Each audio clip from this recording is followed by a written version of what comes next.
Welcome, everyone. Thank you for attending the 12th Asia Smart City Conference, thematic session on sustainable development led by public-private partnership towards zero carbon in Japan and overseas. And this session will have English speakers and Japanese speakers, so please use an interpretation receiver. And now I would like to introduce the moderator and panelists of this session. First, Ms. Setsuko Saya, Vice President for International Business, Urban Renaissance Agency, will be the moderator. And Mr. Takeshi Ishikawa, Director General of Climate Change Policy Headquarters, City of Yokohama. And Ms. Sridevi Filgiandi, Acting Deputy Minister of National Development Planning for Regional Development, Ministry of National Development Planning, Indonesia. Mr. Janalong Takumi Saga, Assistant Director, Eastern Economic Corridor Office of Thailand. Mr. Eiichi Tanabe, Deputy CEO, Amata Corporation. Mr. Yasuhiro Yamaguchi, Yokohama Urban Solution Alliance. The discussion will now be facilitated by the moderator, Ms. Saya. Thank you very much. Good afternoon. Welcome to this session on sharing the best practices of public and private partnership. I am Setsuko Saya from the Urban Renaissance Agency of Japan. And thank you for all the participants for joining us. And thank you for coming to this event for the distinguished panelists. Thank you very much. And at the beginning, I would like to just extend my congratulations for the Yokohama City, who is a host of this event, for adopting the Yokohama Declaration this morning. It was a very great achievement to consolidate all the efforts by relevant mayors and national leaders, and also the business sectors. I would like to briefly introduce the background of this session and introduce the agenda. The session will discuss how to achieve decarbonization in cities through collaboration between the public sector and private sector, and explore the possibility of collaboration in the future in ASEAN and Japanese partnership. Of course, just to mention, the public sector includes the national governments and also the local governments. And private sector includes industry from diverse business backgrounds, and also that, of course, includes large companies and small, medium-sized enterprises, and financial sectors, and most importantly, citizens. The importance of public and private partnership was pronounced in the G7 Urban Ministers meetings this year. Urban Ministers meeting was hosted by the chairmanship of Japan of the G7 membership, and urban ministers concluded a communique and principles. I'd just like to briefly show what has been discussed about the public and private partnership and also the collaboration. As the G7 ministers, they understand the importance of the role of the national governments. They are the leaders that leads the initiatives by sharing their directions and guidelines and, of course, leading the nation and also international collaboration. But also, the urban ministers appreciated the collaboration between the local governments because the local governments are the most closest entity to the citizens and everything on the ground reality.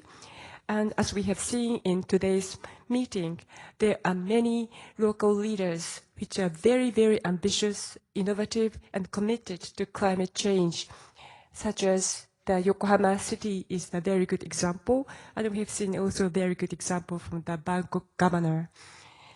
And also the urban ministers discussed that the collaboration with the private sector is important, given the significance and magnitude of the climate change and also the huge efforts are needed for carbon neutral. Public sector's effort alone is not really enough. Not really enough means enough. We need more collaboration, efforts, commitment, finance, technologies, and many new ideas from private sector, either from the industry and also from the finance. The urban minister also highlighted the importance of smart technologies that has been echoed in many sessions during this morning. Smart technologies to build smart cities is very important to ease the transition to a just and green economy. Today's session is going to be a perfect occasion to follow what has been discussed among the G7 ministers, and also we can discuss best practices of the private and public collaboration in ASEAN countries and in Japan. Today's distinguished five panelists, are very diverse in backgrounds. National governments from Indonesia and Thailand, and also local government in Japan, and the private sector in Thailand, and also the public-private partnership collaboration entities in Japan. So I am very much looking forward to listening to their discussion. As a structure of this session, we are now going to make a presentation by each panelist by 7 minutes. Please stick to your 7 minutes. Thank you very much for your collaboration on timekeeping. And after all the presentations, I will moderate a quick Q&A session by asking 2 questions. First question is, what are the challenges for you to overcome the climate change and achieve carbon neutral? Second question is, what is your more practical way of proceeding collaboration among different stakeholders? Of course, that includes public and private collaboration. And after that, if there is any time remains, I will open up questions for the floor. So please, do not be shy. Please join us for the discussion. So having said that, I would like to invite the first speaker of today from the Yokohama City, Mr. Ishikawa. He is speaking in Japanese, so could you please use your headset and switch your language to English if you're an English speaker. Everything is fine? If the secretary ヘッドセットのない方がいらっしゃるので、もしよろしければ取ってきていただけるとありがたいです。So slowly, could you please proceed? Thank you. はい。では、一番バッターとしまして、今ご紹介いただきましたけれども、横浜市温暖化対策統括本部長で石川と申します。本日は貴重な機会をいただきましてありがとうございます。横浜市の気候変動対策、それから民間企業と連携をした取り組みにつきまして、これからご紹介をさせていただきたいと思います。本日、大きく2つのテーマでお話をさせていただきます。1つ目はですね、2050年の脱炭素という目標に向けました本市の取り組みにつきまして、ここからご紹介をさせていただきます。まずは横浜市の温室効果ガスの現在の排出状況につきましてご紹介をしたいと思います。左側のですね、棒グラフの方をまずご覧いただきたいと思いますけれども、現状の横浜市の市域のですね、排出量につきましては、直近の2021年度ですね、の排出量は1715万トンということで、前年度から61万トンの増加ということになりました。基準年として置いております2013年度からはですね、444万トンの減ということで、21% 減っているという状況なんですけれども、なお前年度から増えたという点につきましては、皆様ご承知のその新型コロナウイルスの経済停滞があったというところからの回復というのが、要因というふうに考えております。それから右側の円グラフになりますけれども、これは二酸化炭素に限定した排出量の部門別の割合になっております。横浜市の特徴としましては、家庭部門、それからエネルギー転換部門というところの割合が大きくて、比較的産業部門の割合が小さいというようなのが特徴というふうになってございます。横浜市ではですね、脱炭素対策につきまして、脱炭素の取り組みにつきまして、中期計画、それから地球温暖化対策実行計画というのを定めまして、取り組みを推進をしております。2050年の温室効果ガス排出実質ゼロというのに向けまして、2030年度までに2013年度比較で 50% 削減するというのを目標として掲げてございます。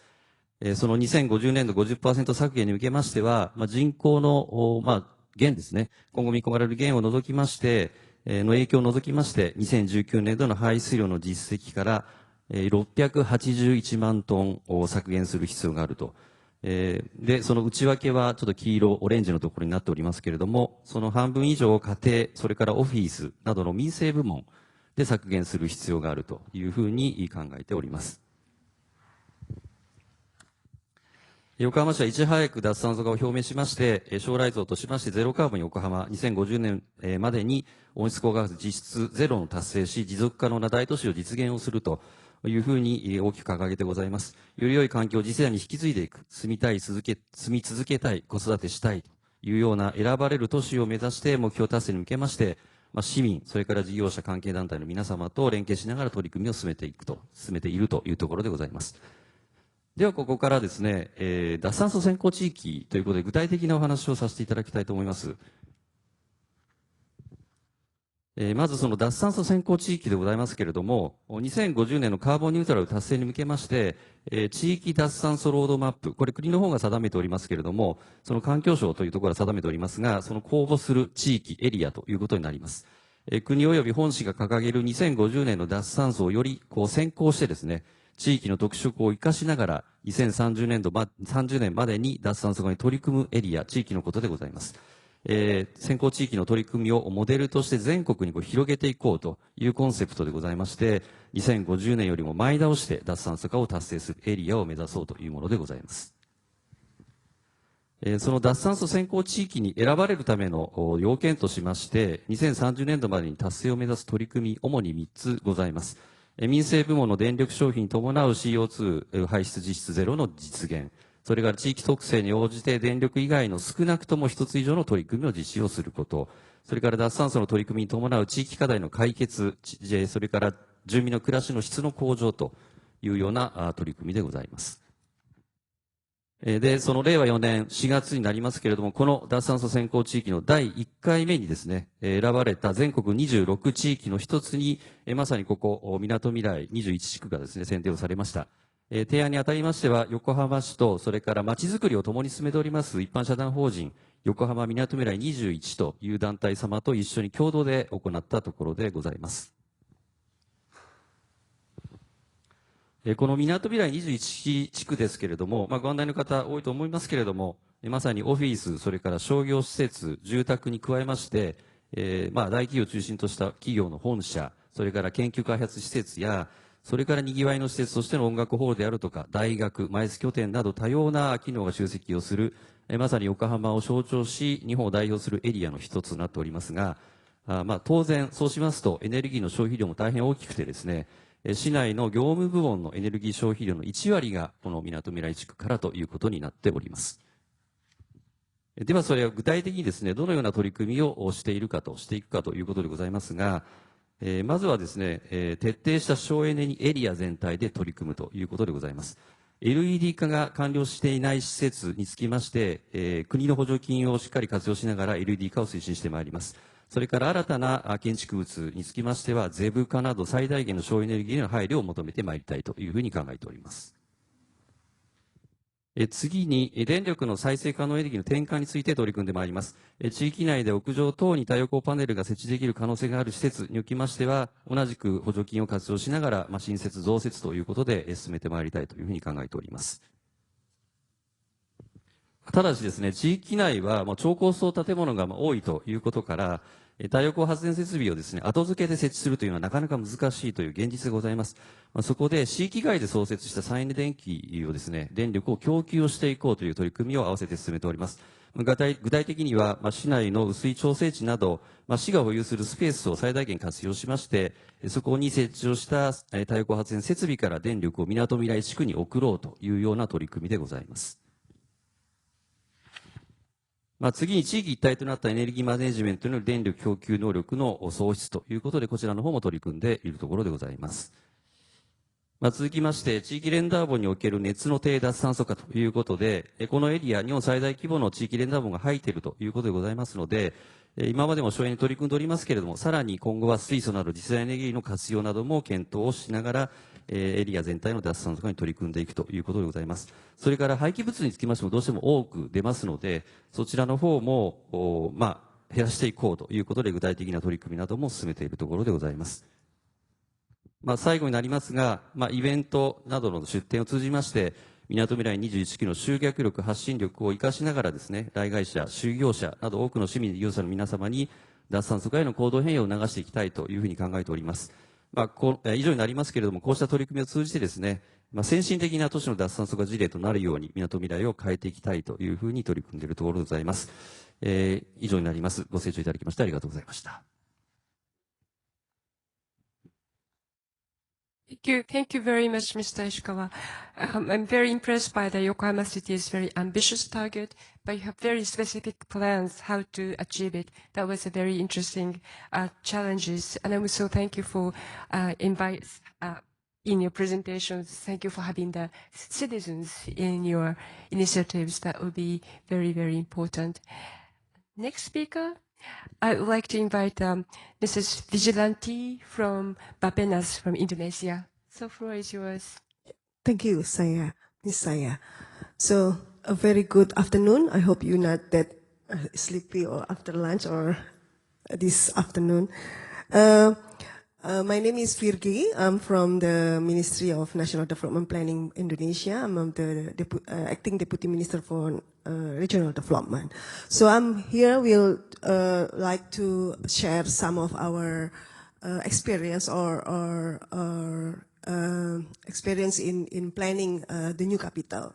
Why is the new capital? I mean, like the theme of this conference, we would like to have a benchmarking of cities for smart city, spawn city, forest city, as well as how we can do the net zero emission in city level for other city to benchmark. Another reason why we move the capital is, of course, to develop new capital is, of course, to change the economic development towards more to eastern part of Indonesia. So. And Ministry of National Development Planning is from 2017 has been doing the planning, and now we are in the stage of construction, the first phase of construction for the new capital.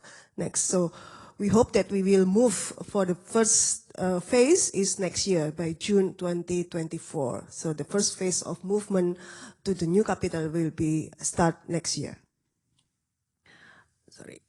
So of course, when we are visioning this new capital, of course, we want to have to achieve the most of all city that already in the world. So we want to have a world-class city for all with 8 principles and measurable indicators or key performance indicators. Of course, with this, we will like to also have a public-private partnership because building this new capital will need a lot of money. For the first phase itself, we will need more than $40 billion. So we will not be able to fulfill that from our public financing. Of course, we will collaborate more with private to build this new capital. But of course, to guidance the development and also in collaboration with the private, we have to set the indicators. And most of the indicators reflect what we want to achieve in 2045, especially on decarbonization as well. Like net zero emission, 60% energy saving, net zero emission in the area of forests, renewable energy, green spaces, 10-minute city, and 100% green replacement of building footprint, and other indicator as well. So all the indicators will hopefully will to work together towards what we want as a world-class city for all. This is in terms of landscaping, we also want to have a forest city because at the moment 75% of the area is designated for forests, although some of them are degraded. So we want to rebuild this forest, rehabilitate this forest so it will function as forest. So 75% will be forest again. And then sponsity, the area is also vulnerable in terms of water resources. So we want to make sure that the water resources are available and with the good quality, with good quantity, enough for the city to grow. And also, of course, smart city in terms of how we functioning the city in urban system, safety, security, government services, access, and others. So we want to develop this new capital city in harmony with nature. So 75%, as I said, it will be green areas, 50% of open green space in area of the core, and then buildings also need to 100% return back the water that comes to that buildings. We also want to because we are in the equator, so it's very hot actually, this area. It's summer all year long. So we want to also, like yesterday when we heard about urban heat, we trying to also implement what kind of measure that we want to achieve so the city will be quite comfortable and cool enough for the community to grow and to strive. For the net zero emission or decarbonization, of course, the focus will be on construction because the construction will change some of the landscape, will disturb some of the forests at the beginning. So construction needs to be follow some of the guidance on low carbon construction, or the material as well, the modular system, low carbon materials, wood sequestration, and recycle content. And then when the capital will function or begin to function, we will use energy, transportation with more low carbon transportation like mass transportation and also electricity. And then mining and oil palm plantation are surrounding the new capital. So I will jump into how we collaborating with the private sector. So in this new capital city, we don't just develop the new capital city, but we want to develop the area surrounding as well. So we also want to boost economic growth towards the eastern part of Indonesia. That's why we also want to build some 6 economic clusters surrounding the new capital. Will involve other cities surrounding the new capital like Balikpapan or Samarinda. So we would like to develop clean technology industry, integrated pharmaceutical, sustainable agri-industry, ecotourism, chemicals and derivatives, and also low carbon energy. With this, hopefully we can achieve what we want for the new capital. How private partnership is encouraged? We have formal legislative support to ensure private contribution in funding the development of Nusantara, and multi-funding schemes like not just PPP but also B2B investment cooperation with business entities, international funding or financing support, and utilization of the state-owner asset. So with that, we hope that more investment will come to the new capital. At the moment, already so many private sector, especially the national private sector in Indonesia, already launched and groundbreaking some of the infrastructure and also buildings like a hospital, market, and university and so on in the new capital city.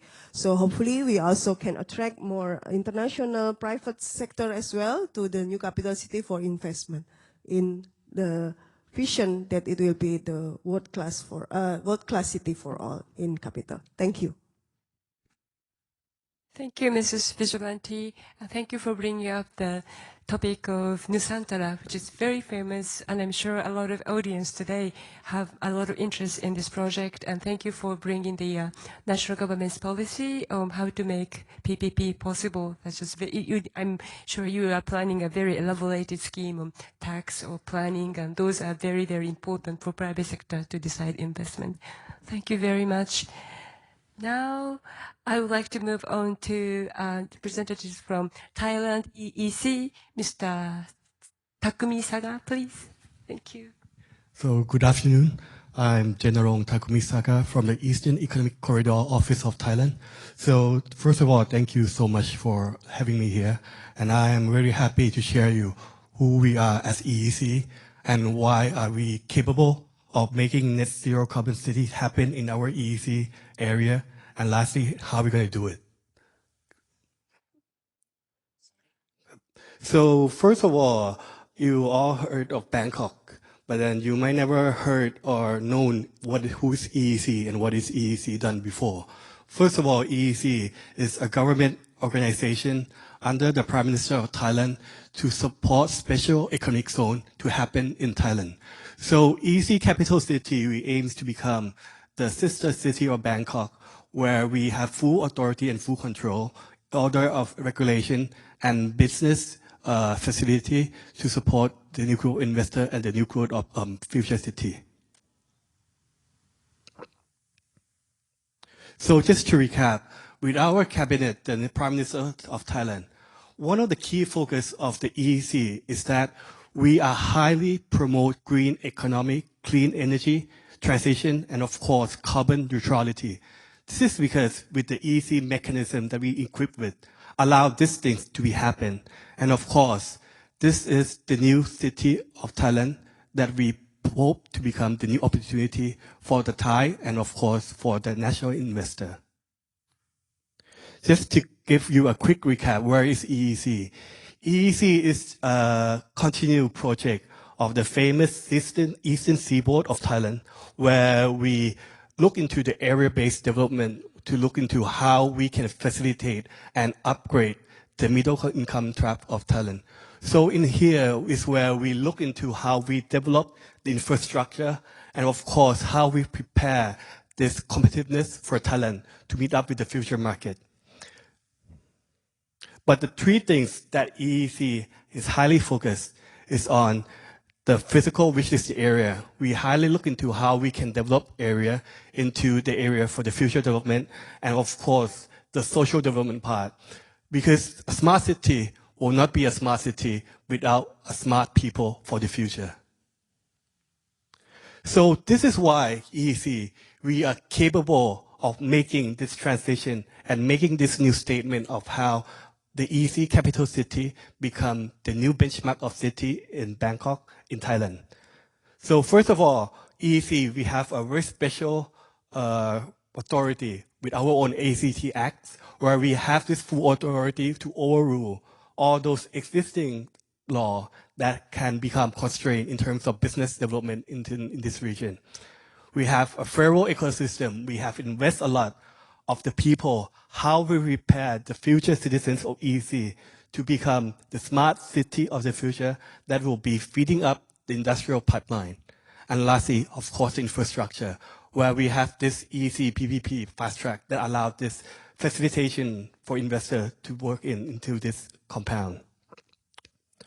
So with this exceptional area of EEC, we believe that this will create a new business opportunity for Thailand and of course for international investor. And of course, to make that happen, we focus on 5 clusters that support the 12 target industry. And of course, the most important one is the BCG as well. Because we understand that the future of this city is the future of the environmental as well. So BCG is one of the cluster and one of the most highly initiatives that EC as a government agency that we highly focus and look into. We look into how we will become net zero carbon by 2050 as well. This is because in the EEC area, we have more than 35 industrial estates in this region. So this is why, how can we become a net zero carbon region of Thailand by creating the infrastructure and the supporting facility to make it that happen. So this is where the EEC Business Center and Livable Smart City will be the project that serve that mandate to happen. The first phase of this development is located next in this promoted zone of the industrial estate. As you can see, our new city located right in the middle of the EEC compound covering Chonburi, Chaisang and Rayong. So with this strategic location, you can see that EEC capital city will be the mechanism that support that mandate to happen in the upcoming future. And at the same time, the brand price of the industrial estate has been rapidly increasing. Will that be possible if we want industrial estate to invest in RE with the increase of land price? This is something we as EEC has highly considered and how we can facilitate that to happen. So this is the master plan of the EEC Business Center Livable Smart City project, which has been approved by the cabinet last year and has been on a green light pipeline with the new cabinet as well. As you know from the Governor Chachat, Bangkok is a good place to visit for vacation. But as well, we still have a lot of problems that happen in the city. We took that in consideration and we took that and learned and how we want to develop a new benchmark, a new study, and a new model for a sustainable future as a city in Thailand. So we work closely with DEPA to see what are the 7 smart principles to work with. And of course, one of the key things to meet with this evolving future global challenges, we look into the 30% of creating a blue and green infrastructure for this city. And of course, we look into the study of the best practice around the world, what are the benchmark of creating a new smart city in the future. But you know what was the key things of doing this smart city as an EEC? We highly focus on the human-centric design. This is because a new city will not be a city without people living in. This is because we believe that people build the city. So this is something we as EEC has highly focused and highly looked into, that this new city will be a livable city, better and more interesting than in Bangkok, but then equipped with the modern standard of design. Just to wrap up, the new EEC Business City, we focus on the 6 business cluster. Of course, the future business cluster is one we are looking forward to, and of course, and the RE Center. But with this equipped, we believe that with our human-centric design approach, we believe that if the people choose to live here, the work, the economics, and everything will follow. So the first aspect to make this industry grow is that to how to make this EEC capital city livable, and I think we believe we can do that. So thank you, and of course we will be welcoming you at the EEC capital city in Thailand. Thank you very much. Thank you very much for sharing us your very great project. And I'm also very impressed you have a very huge long-term vision, 40 or 50 years, but still have a very specific plans as the same as other cities examples. And I'm also very impressed by the circular green economy, which looks like a very new concept, but it is very modern. And I really appreciate that you could do more implementation of the economy. I'm looking forward to hear more about the programs in the latter half of this session. Thank you very much. Then I would like to invite the 4th panelist speaker from Amata Corporation, Thailand. Mr. Tanabe, please.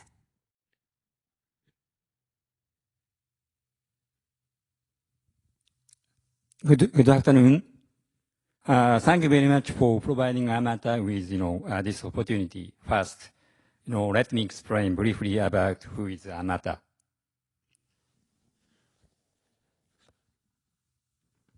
And Amata Corporation Public Company Limited, one of Thailand's leading industrial estate developers, listed on the stock exchange of Thailand. Amata has already developed over 100 square kilometers of industrial estate, especially in Thailand and Vietnam. Amata aims to expand its development to 7 times all over the Greater Mekong sub-region. The excellent location with enough land area in the GMS, Amata's strategic priority then and now. Amata City Chonburi and Amata City Lion are in the heart of the Eastern Economic Corridor in Thailand. Yeah, yes.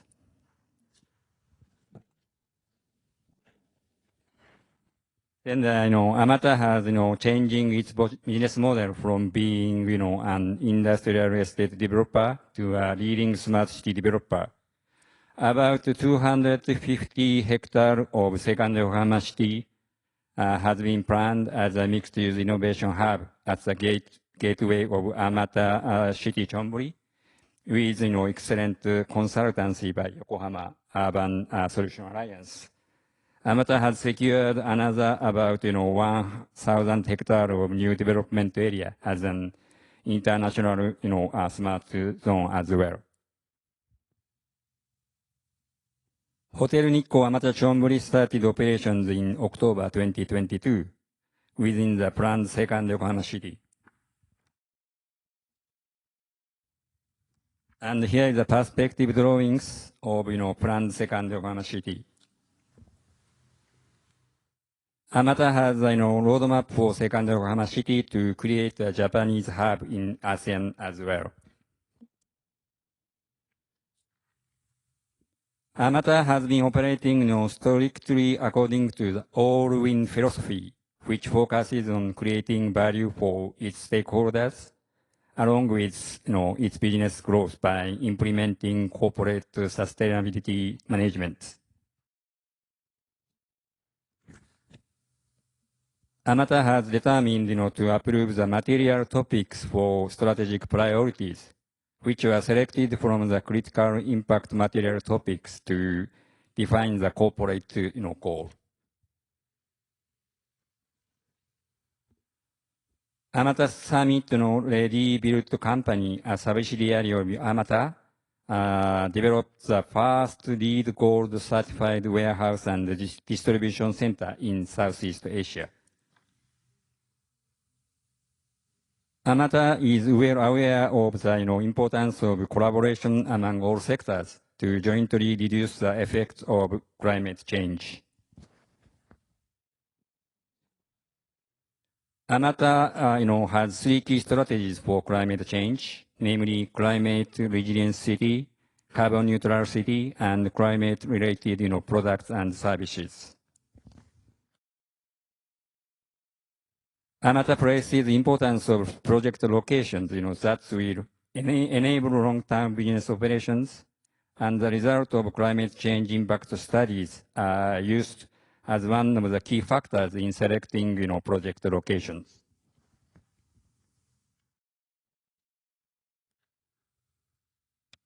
Amata has, reserved raw water in 17 reservoirs. As a result, the company has never experienced water supply shortage in Amata Industrial Estate in the past 30 years.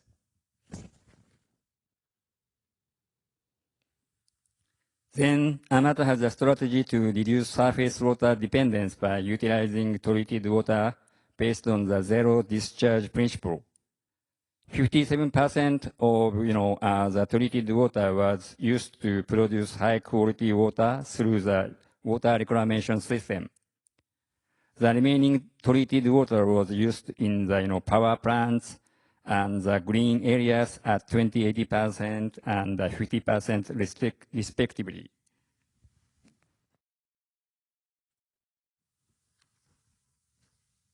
Currently, the water reclamation system is enabling Amata to reduce low surface water withdrawal to 59% of the total amount of water demands. The total amount of, gas emission was 3.06 GHG intensity, decreasing by 40% compared to the 2019 base year. This was the result of engaging in energy-saving activities and, increasing the use of solar electricity in industrial estates.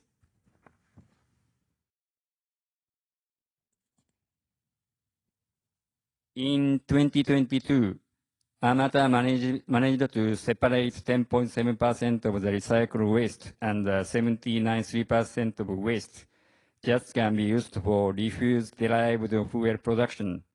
Amata was able to reduce the amount of waste dumped in landfills to zero. Amata, has established the target toward becoming a carbon neutral city by 2040. Amata tries to achieve carbon neutrality ahead of schedule by accelerating the transition to renewable energy. Amata foresees an opportunity to develop new products and services based on the need of factory operators in today's industrial estates, as well as meeting the need of new customers or target groups who are more concerned about climate change. Anyway, please visit Amata, Shonburi, Amata Lion, then you are most welcome together with EEC. Thank you. Thank you. Thank you very much for introducing your great Amata city. I'm very impressed that your city covers entire region as from all the sectors necessary for people's living, including water and renewable energies.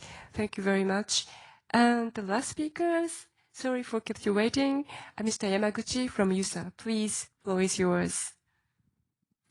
Okay, Saya-san, thank you so much for that introduction. And also thank you very much to all of those involved in this year's Asia Smart City Conference to give us an opportunity to speak today. Now, first of all, my name is Yasu Yamaguchi from the Yokohama Urban Solution Alliance, or USA in short. Well, who are we? We are an alliance or a coalition of more than 30 private companies. Many of them are small to medium-sized enterprises, which are rooted here in Yokohama, with their head offices here in Yokohama as well. Some of the companies, some of our member companies are, mega corporations with a truly global presence. But I guess one common factor is that all of our member companies have unique products, services, solutions that can add value to our clients in terms of, urban or city development in their respective countries. And another key aspect of our organization is that we have a very closely knit partnership with the city of Yokohama, in particular the International Affairs Bureau of the city government. USA actually started with the signing of a cooperation agreement with the city of Yokohama back in 2017. And I will touch upon this later, but really, one of the themes in terms of public-private partnership, I think USA has been successful in really, materializing that sort of successful partnership relationship. Now, as I mentioned, we have more than 30 member companies, but the range of services that our member companies provide is quite massive and quite diversified.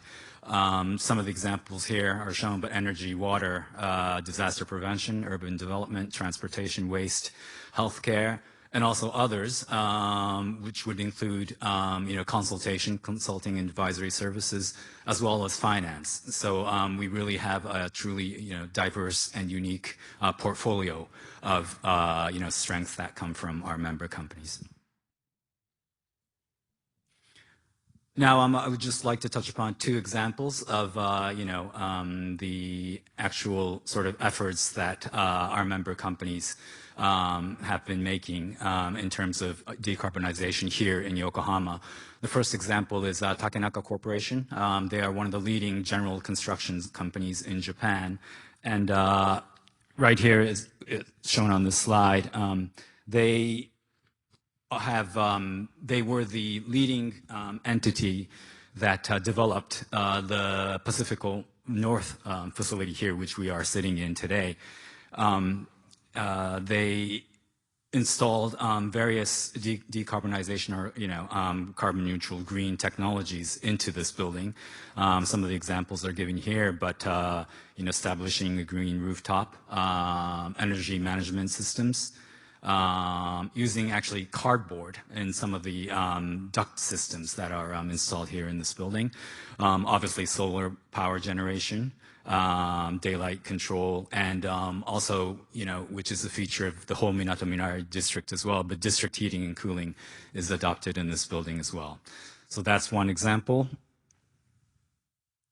The next one is from JFE Engineering. JFE Engineering is the engineering arm of, again, one of the leading largest steel manufacturing companies in Japan. That's JFE. What they've done is, in partnership with the city of Yokohama, they've installed a recycling facility at the Northern Sludge Recycling Center, whereby sludge waste that is, collected from throughout the city and transported to this facility to recycle that sludge waste into fuel. And by doing that, obviously, that acts as an alternative to the usage of fossil-based fuel, which then in turn contributes towards the reduction in greenhouse gases.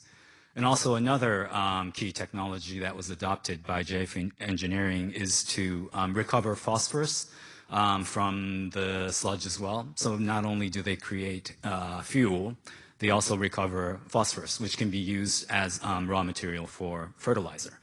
So, this sort of technology is really contributing towards creating and developing a circular economy here in Yokohama City.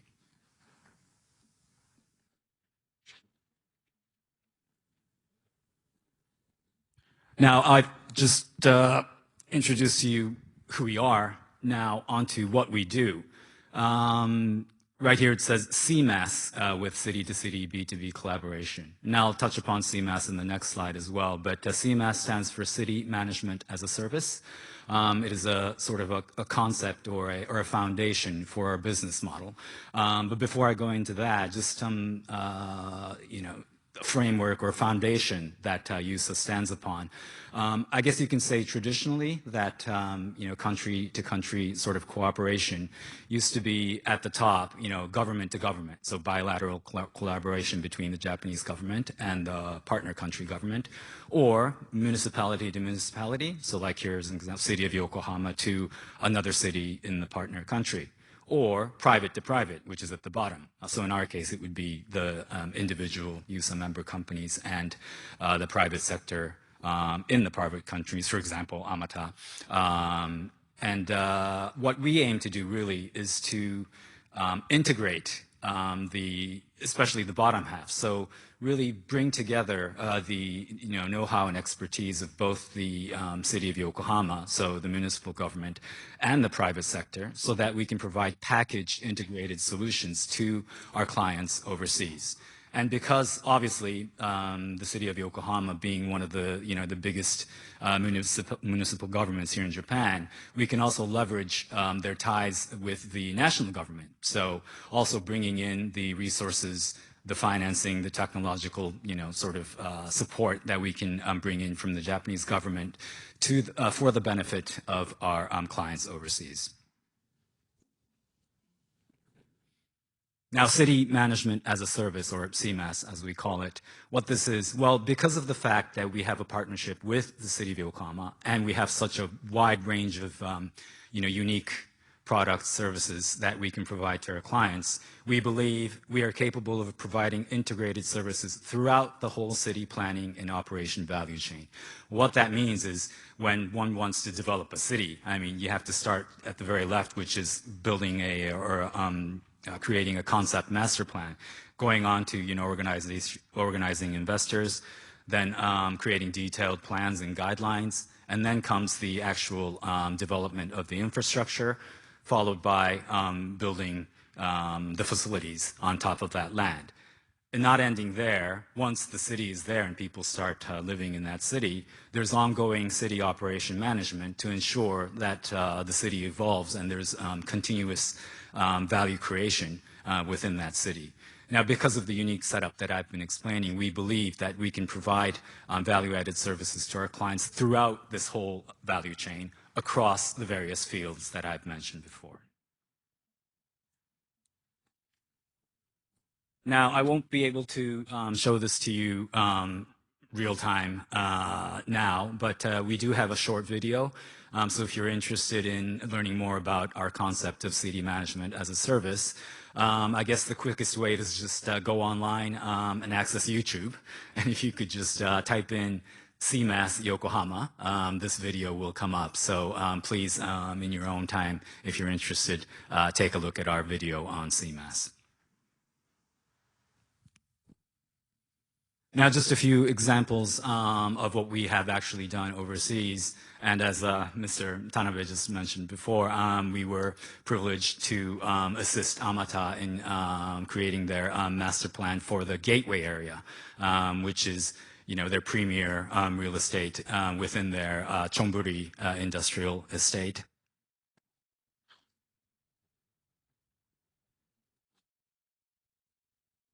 And with this Amata Gateway area, we actually named it Sabai, which I think means comfortable or in Sabai, yeah. And we assisted Amata in the conceptual master planning, but also based on the CMAS concept that I just mentioned, we also brought together, leading developers from Japan to seek their interest in actually developing various facilities, such as the water treatment plants that Tanabe-san actually mentioned, as well as energy generation and waste to energy facilities, and also in terms of, actually. As Mr. Saga mentioned, people make the city. So in order to actually develop a livable city there, we considered bringing in real estate developers more specialized in residential facilities. And last but not least, as I mentioned, operation management, that is also a key factor in ongoing evolution of cities. So from that aspect, we did manage to conduct proof of concept like projects and actually install some of the technologies that are possessed by our member companies. Some of the examples are shown here, but high resolution speakers to create a very nice atmosphere, a nice, sort of room for office workers who would be potentially working in this area, an autonomous vehicle system, as well as a cooling and heating system that was developed by one of our member companies. So these were actually installed at the Amata premises thanks to Amata's cooperation. And next, not surprisingly, the next one is from Indonesia, the example. We've worked with Sinarmas Land. As many of you probably know, Sinarmas is one of the largest conglomerates in Indonesia. But they have an urban development project called BSD City. It's strategically located 45 minutes from Jakarta and also close to the Soekarno-Hatta International Airport. And that kind of there's similarities there in terms of the relationship between Tokyo and Yokohama, because Yokohama is located, near Tokyo, so it's physical proximity and sort of the closeness we have with Tokyo kind of resonates with BSD City. And what we did with Tsunamis Land, we also, again, like with Amata, we helped them with the master planning for a section of the BSD city development. And in doing so, like for Amata, we focused on proposing sort of, Yokohama, MinatoMirai type, values to be incorporated into their planning. And some of the examples are shown here. But, if you walk around this MinatoMirai area, I think you can notice that, a very family-friendly and walkable environment. We proposed incorporating that. And also, the creation of community centers, not just for residents, but also for visitors. And also the creation of parks and open spaces, i.e., incorporating green infrastructure into their new development. So that's the sort of, initiatives that we have been working on over the past, 5-6 years. We hope to, I'm sure some of the participants today from other countries and other locations, we would love to work with you. So if you're interested, please do not hesitate to get in touch with us. Thank you.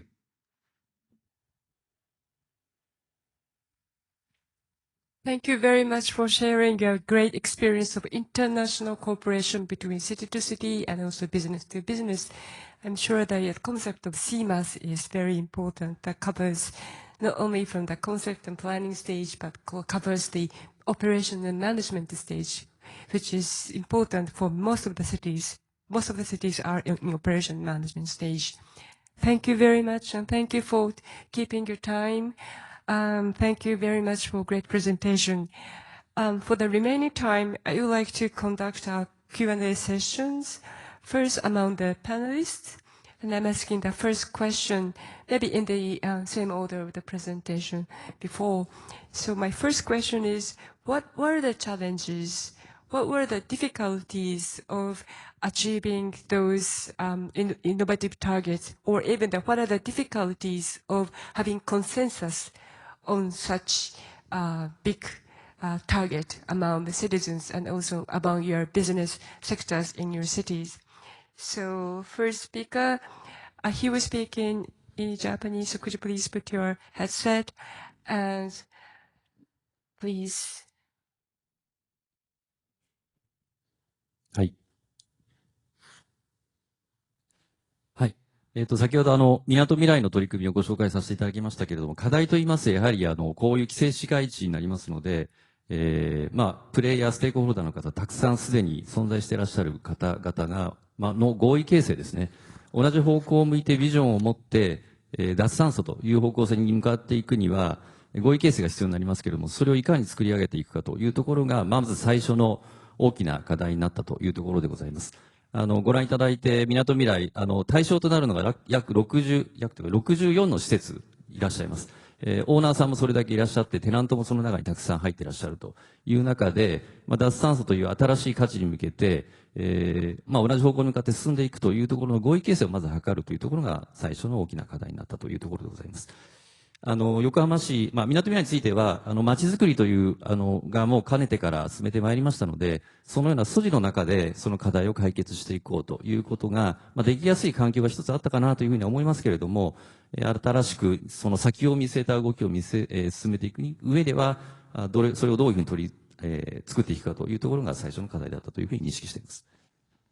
はい、Thank you very much. If you could elaborate a little bit onどうやってその課題を乗り越えられたかっていう点も少し付け加えて。はい。If he was add what he did to overcome the challenges. 今、少し触れさせていただいたんですけれども、港未来というのが、もう街づくりの段階から、ビジョンをしっかり持ってですね、ここに入っていただく段階で、港未来をこういう街にしていくというのを、街づくりという動きの中で認識をして、皆さんここにリーチをしていただいているので、さらなる脱炭素という新しい付加価値を作り上げていこうとしているときに、同じ方向を向きやすい環境があったということであるんですけれども、やはり一社一社といいますか、それぞれのステークホルダーの皆さんに、横浜市の方から粘り強く、説得もさせていただいたと、ビジョンを共有して進めていきましょうということを、させていただいて、その上で、コンソーシアム、組織化をですね、図らせていただいて、常にフレッシュな情報を共有させていただきながらですね、それからもう一つは国の補助金のようなインセンティブというのも加味することで、それぞれのステークホルダーの皆さんが動きやすい環境をですね、作りながら進めてきたというのが、今段階としてはいい方向に向かっているかなというふうに認識しています。Thank you very much. I really respect your timeless and also the very elaborated efforts to have building consensus. I'm sure your government has a lot of work to achieve this. So this is Vigilante. Could you please explain your challenges, maybe in the Nusantara project? Nusantara project, yeah. At the beginning, I mean, the challenges that we face from the beginning is, of course, consensus. Whether we want to move the new capital, the capital to the new capital, and what kind of new capital we want. What kind of? I mean, that will because the consequences if we want something big, something sophisticated, like we already said. I mean, then the next challenge come how to finance. The consensus first is political as well as social, and because there are some indigenous people also live in the area, so we have to deal with that as well, to have consensus with them, and local governments as well, and other areas in Indonesia as well. So a lot of challenges in toward one consensus that we really want to move the capital with that vision. And then the second challenges is how to finance again. How to finance this, because it will need a lot of money, and people doesn't want to have doesn't want to bear the burden. We want to as much as possible it will not use the public financing as much as possible. But of course, it is impossible without public financing. I mean, especially at the initial stage, we will use some of the public financing. Like now, at the beginning, we are still basically or dominantly we using public financing. But of course, step by step, like what we trying to do is to loosen up some taxes incentive in financing incentives to open up private contribution easily to the new capital, to Nusantara. So that's the second challenge. I think the third challenge is to make this sustainable. I mean, to make the project sustainable, because it is a long-term project. It's not just 5 years, 2 years, or 5 years, but it will be 20 years. So we need to keep our commitment. We need to keep our spirit that we are going to do this in the long term. So, and the changing of government now going to happen. We have the election in next year. So we need to make sure that it will continue sustainably in the future as well. So that's challenges that we face. Thank you. Thank you very much. I'm sure that being sustainability is a good target and also good for attracting financing from private sectors. I'm sure it was. Thank you very much. So, Mr. Takumi Saga-san, could you please elaborate on what were your challenges in your EEC's smart cities? For the EEC smart city projects is how do we create the sense of ownership of this area for the whole country? Because, you know, to develop this city is we use all the tax money paid from the whole country. So the key thing was that how we create this sense of ownership of everyone in the city. So this is something that we have to communicate to the public very often, and how to we put them in the process of this city design. So this is something that we always keep in mind, how to bring in the city engagement, the city design process, where we always put in all sort of public participation in the process. So this is how we try to overcome. And then so far with this ambitious of creating a new city, we have been giving a lot of green light, and then a very big supportive, and especially with the public, with the people within the area. Thank you very much. So your communication is a key strategy to encourage or have consensus among all citizens, and that must be a very great effort to have such a participatory process. But I'm sure it is very important. Thank you very much. And Mr. Tanabe from Amata Corporation, what were your challenges as a private sector? You are the only private sector person in this panel, so really looking forward to hear your comments. Yeah, sure. Thank you for. I think, as far as I understand, Thailand is now the transition stage from a conventional power grid to smart power grid, including a renewable energy mixture. I think, technology demand always move fast and ahead of regulation and control. So we hope that, policy will be enough flexible and support this transition to keep the competitive advantage of the country. Amata is now, ready to move proactively to be a prototype and provide clean energy products and services to our customers. I think motivation, comes from market demand. As we have more than 1,400 customers who need to achieve climate action targets. Mostly our members have to achieve carbon neutrality in 2030. And, Amata is working on, kind of a platform to raise, awareness and manage together with our, stakeholders, including, customers and, of course, EC and, Industrial Estate Authority of Thailand, and more higher, governmental, organization, and also residents living, around the Amata industrial estates. Thank you. Thank you very much. What did you specifically did to create the platform and make the platform work? If there is any tip? Yeah, our activity is always, open discussion with the EC or, how can I say, as I said, industrial estate of Thailand. And also we have a kind of a daily, promotion activities with surrounding, areas, with, their residents to improve, through the education, supports education and, supports their own business to purchase a good by, factory workers. This kind of, how can I say, CSR activities is very important for Amata. Thank you very much. Your platform covers very wide, not only companies, residents, but workers. And that is a very, very comprehensive platform. Thank you very much. And Mr. Yamaguchi from USA, could you please elaborate your challenges? I'm sure you have a lot, but looking forward to that. Yeah, I guess from our perspective, as I mentioned, our biggest strength is in, the individual strengths of our member companies being packaged into a solution. And obviously that is a strength, but in order to actually achieve that, one issue is to make sure that these individual companies can work together. Because, these are all, profit-making corporate entities. So in some cases, in order to form a team and create a package solution, they would have to disclose some business information that they might rather want to keep to themselves.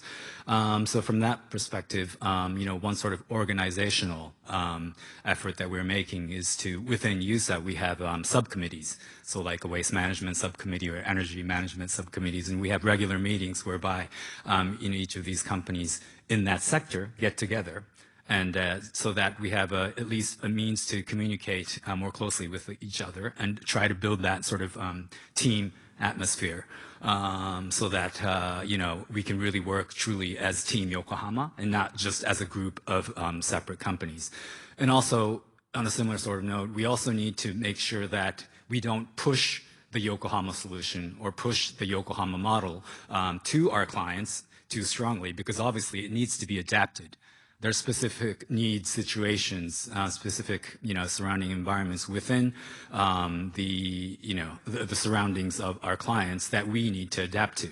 So we always need to keep in mind that aspect and make sure that we are flexible and we don't get too conceited in terms of maybe our Yokohama model being the perfect model for everyone.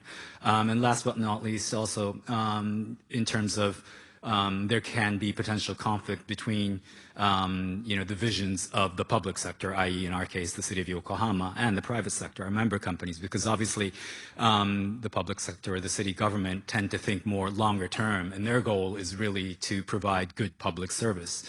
And on the other hand, the private sector, our corporate members, their goal really is to, create value for their shareholders. So that tends to be much shorter term and much geared towards making profit. But again, in this aspect, because we are really closely working together, the city government and our membership and our member companies, we've been really able to identify that issue and overcome that issue through really close dialogue and close communication and really working together on specific projects like we did for Amata. Thank you very much for that. Your last point was very important because the public sector thinks about 40 or 50 years, but private sector wants to have the revenue next year so that they can make a new decision for the next project. So that's a very big decision. And I should like to hear from you a little bit more. Your USA is a combination of large companies and SMEs, and most of the, for example, in Japan, 90% of the companies in entire Japan is SMEs. Is there any difficult challenges to let them talk between the large and SMEs together? Yes, fortunately, in our organization, I really truly sense, there's not much of a barrier in terms of the communication. But it does become more difficult at the actual business implementation stage, because obviously the markets that these super large companies operate in and their strategic goals and their products and services are different from the products and services of the small and medium-sized companies, and how to actually monetize their product services can be quite different. But actually that also provides us an opportunity, because we can actually try to combine these small and medium-sized enterprise products and technologies into the overall solutions that these bigger companies can provide. And that, if these companies were trying to cooperate together one-on-one, there may be a barrier, as you mentioned, in terms of the communication. But because we are kind of,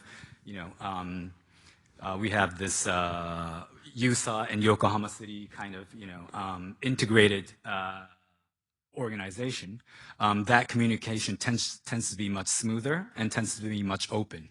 So we have, actual experience in being able to make that sort of successful partnership between a large company and a small company, both being members of USA. Okay, thank you very much. I'm sure you learned that important lessons from your practicing, your collaboration, working together with that. Yes, for sure. Thank you very much. So now I'm going to the second questions.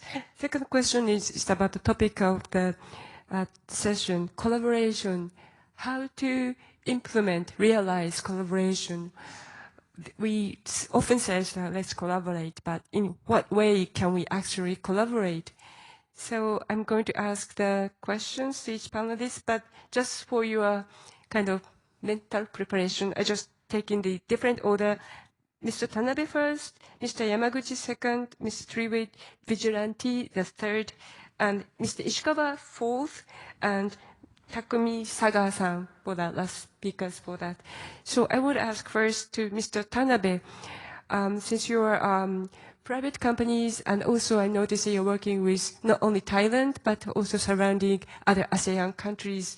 How did you realize that collaboration internationally? Could you please elaborate on that topic? Yeah, thanks so much. Now I'd like to talk about Amata. And, certain technology and finance, I think, are ready. And, we hope that, overseas public organization like you are, the city of Yokohama, or USA is not a public organization, however, government-related, I think, company. Then, I think, these, overseas organization can continue to supporting us to drive best practices or, experiences to help the transition stage more quickly and right direction. And this, during this, conference, I stayed here for 3 nights and, working and enjoying eating and playing here. Then I strongly believe that, MinatoMirai, I think 21, could be, I think, our model case with certain, adjustment to the local, atmospheres. And I believe that USA and UR can bring this kind of, Japanese atmosphere or, philosophy or technology to Amata. I really hope that we like to collaborate, with these, organization more further. Yeah, thank you. Thank you very much. You have many different partners in many different worlds. Maybe that is also the success of the collaboration. So, Mr. Mr. Yamaguchi, please, how do you do the collaboration? Maybe you've touched upon some, but could you? Yeah, sure. In the previous question, I focused more on the, the member companies, but for this one, in terms of our collaboration, our partnership with the city of Yokohama, just as an example, I mean, well, to put it, first, I think really communication is key to form a good partnership, to form a good collaboration. And just as a very basic example, I would just like to point out that USA's office is actually located not only in the same building as the International Affairs Bureau of the city of Yokohama. We're actually located on the same floor. So there's constant, going back and forth communication with the staff of USA and the staff of the city government. And obviously our office is open, so, there are many occasions where our staff from our member companies are, visiting our office as well. So it's a truly sort of open environment where we can have day in, day out conversations with the topics, obviously, ranging from, what is the next step on a specific project to, what is our vision over the next 3 years. So having that sort of setup, I think we were really lucky and really honored to have that, sort of relationship with a municipal government such as the city of Yokohama. But, I think that, so I'd like to say that our setup is really the ideal setup for a public-private sort of collaboration or partnership. Thank you very much. I think the physical distance is also important, even in this time of digital, still making a face-to-face communication is very, very easy. Yeah, and on that point, if I may, I just like to, I mean, the fact that we're all here sitting physically, together, it's been a long time since, I guess, this sort of session was possible, especially here in, as a, Yokohama City government event. But the fact that, Tanabe-san from Amata in Thailand, we have Saga-san from Thailand as well, but now from the government side, and from Indonesian version, from also kind of from the government side in Indonesia, and Ishikawa-san from the city government. I mean, this is really like what is a great example. It kind of shows exactly what USA has been doing and what we're trying to do in the future. And we really hope to work together, really as a team, not just with the people here, but with, the other attendees here today participating in the session from other countries as well. And I think, that sort of communication, that sort of proximity is what we really would like to pursue going forward. Thank you very much. Ms. Vigilante, from your government perspectives, how do you implement or how do you coordinate the collaboration, especially with the private sector and maybe from international companies? Yeah. So, I mean, like in EEC, I mean, we also have the authority of the new Santara. The new capital will have their own authority, government. So they are who has the authority to govern and to manage the new capital city. Can I have my slides back? If I can, so. スライドを元に戻して、スライドをつけていただけますか? Sorry. It's just, yeah, next, next, no. May I? Next. Yeah, so for global partnership or collaboration with the international community, we also have some more than 30 letter of intent already within the authority. The authority who has the letter of intent with some of the countries already to have a cooperation for the new capital city. Next, one more. So like for Nusantara Smart City plan, we have collaboration with USAID, Hyundai, ADB, and UNDP, and so on. So these are the collaboration that we are trying to do in New Nusantara capital city. But of course, for the international, we also do not forget the local community, local university that will also contribute to the development of Nusantara. So we're trying to fulfill all the collaboration that we can do to make the new Nusantara capital city happening. Thank you very much. I'm very impressed by so many different players contributing to your great project. Thank you. So the next speaker, Mr. Ishikawa, how do you make collaboration possible, and what do you think that public and private can collaborate each other? パネリストの皆さんにですね、横浜市のことを紹介していただいて、チームだということで、ご紹介いただいて、大変嬉しく力強くこれからも進めていく必要があるなというふうに改めて実感をしているところなんですけど、先ほどもちょっと申し上げたんですが、MinatoMiraiというですね、この比較的、限られた空間を脱炭素という方向性に大きく持っていこうということで、立地されている皆さんとしっかり共同をしてですね、進めていく必要があるという、前提があるんですけれども、それを進めていくために、やはり街づくりっていうですね、ことを、ビジョンを、それぞれが、同じ方向で持ち得るかというところから、やっぱりスタートする必要があると思うんですね。それが、このエリアでは、当初からできていたというところで、この街をより良くしていこう、しかも社会課題にしっかり対応していく街にしていこうというふうに、ここに集まる立地する皆さんが同じ方向を向けていけるっていうところの環境がまずベースにあったというふうに考えています。そういう素地がある中で、相互に新しいその課題に立ち向かっていくにはこういうことが必要だねっていうところを話し合える環境、まさに先ほどあったようなコミュニケーションが取れるような状態が日常的に存在していたというところを作っていくことが新しい課題が出てきたときにすぐにそれに即応していけるような環境につながっていく行動を起こしていけるというふうにつながっていけるというふうに考えているので、大きく街づくりというところをビジョンをしっかり相互に持ちながらですね進めていけるっていうことが今回で言えば脱炭素というところに共に立ち向かっていくという意識を高めていくところにもつながっているかなというふうに考えています。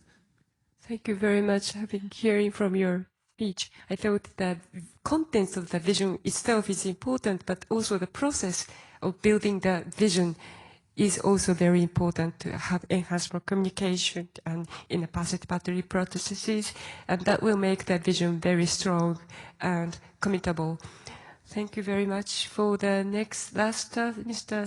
Saiga-san, what makes your collaboration possible in terms of smart cities, because you have a very clear idea that your city wants to be a smart city, and in creating smart cities, what is the collaboration?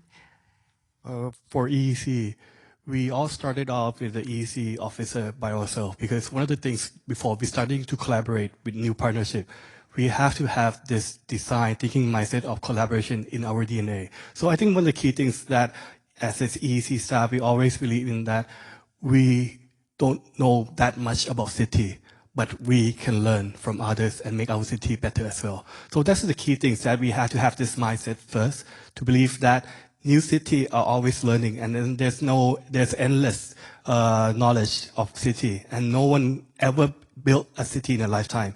So this is the first set of mindset that we push into the EEC officer. From that, we always believe that in constructing a city, we cannot do a one-man show. It's not a superhero project. So we have to seek from others' professional, others' expertise, and then collaborate. And of course, what mentioned is about the share of the one vision.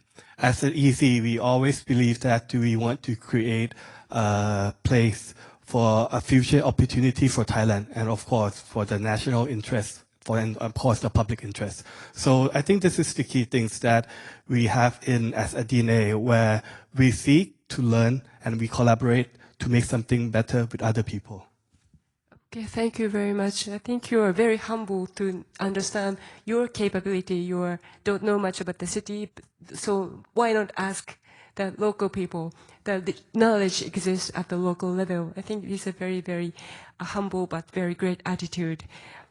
I think we have opened up the floor. I think we open up the floor and take maybe one questions from the floor. Do you have any questions, please? I think we have time to do so, so don't be shy. But anyone? Oh, do you want to? Yes, please, sir. Please, could you please state your name, and if you have any specific panelists to ask them, please say so. Okay, thank you, Ms. Saya, for the opportunity. My name is Raditya from Bapenas, Indonesia. I have a question to Mr. Yamaguchi from USA, and maybe also related to Mr. Ishikawa. It's quite interesting because Yokohama have an alliance for the companies, like a communities group, and they have very wide members from small enterprises to big company. So my question is how USA can manage all the organized and take a lead among the companies, because every companies I believe have different objectives, and also how USA can bridging between what companies wants and the government needed, what the government need, and what USA roles on that, besides through the communication. Thank you very much. Thank you very much. You're addressing to Mr. Ishikawa as well? Yes. Yes. The same question. The first, Yeah. Maybe Mr. Ishikawa from government perspective, and Okay. Mr. Yusa from the company's perspective. Okay, great. So could you please start from Mr. Yes. Yamaguchi? Thank you very much for the question. In terms of, managing our group of member companies, I think it all boils down to the existence of the city of Yokohama, really, truly. Because the reason why we have these companies joining USA is not because of the group of the private companies itself. It's because the city of Yokohama actually provides like a platform, a base, a foundation, a common foundation that all of these companies look to in terms of, basically trying to expand their business through the strengths that the city of Yokohama has in terms of their relationships with the overseas cities, the overseas governments, and the relationship with the Japanese government. So because of that common factor, and because of the fact that we do kind of limit the joining of these companies into USA, with the condition that they do have a presence in Yokohama. So they don't have to have their head office here, but they do need to have a business presence here in Yokohama as well. So that sort of, again, Team Yokohama sort of, common factor is very important. That is why, and Ishikawa-san actually mentioned in terms of, creating a consensus between the stakeholders. We're actually lucky that we have that base common factor in terms of that Yokohama model, the Yokohama way of urban development. The fact that we can tap into the experience, know-how of the city of Yokohama in terms of their long-term, urban planning, urban development, that kind of really brings us all together and makes us kind of look in the same direction. Again, as like Ishikawa-san mentioned before. So that's, I think, how we manage to manage the organization successfully. はい。民間企業の取り組みということになりますので、やはりメリットをですね、皆さんに感じていただく必要がないとなかなか会社の中の組織としてのやっぱ前に進んでいくというふうなになかなかならないということを我々も認識しながら各企業の皆さんとコミュニケーションを取ってきたところです。その中でこの脱炭素先行地域ということであれば、インセンティブになる補助制度がですね、かなり有利な補助制度というのが使えたので、それもやはりご提示もしながらですね、やはり何も、メリットを感じていただけるものがないと、なかなか、前に進みにくいというものがあるなというのを認識しながら、そういうのをご提示しながら、進めてきたというところも、進んできた大きな一因かな。こういうことはやはり必要な要素かなというふうには考えています。